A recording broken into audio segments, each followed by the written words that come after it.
యోబు తన యొక్క పిల్లల కొరకు అరుణోదయమున దహన బలులు అర్పిస్తున్నాడు.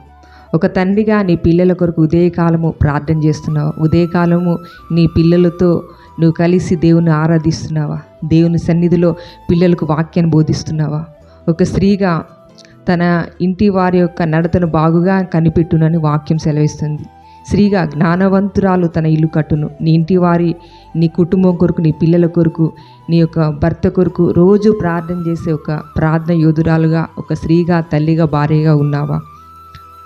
హన్నా అయితే సమూయేలు చిన్ననాటి నుండే సమర్పణ జీవితంలో తన యొక్క కుమారుని కడుపులో ఉన్నప్పుడే తన యొక్క సమర్పణ జీవితం కొరకు, తన యొక్క పరిస్థితి కొరకు ప్రార్థన చేసే స్త్రీ యొక్క తల్లిగా ఉందండి. నీ పిల్లలను ఆయన సన్నిధిలో ఒక సమర్పణ జీవితము కలిగి ఉండేలాగా పెంచుతున్నావా?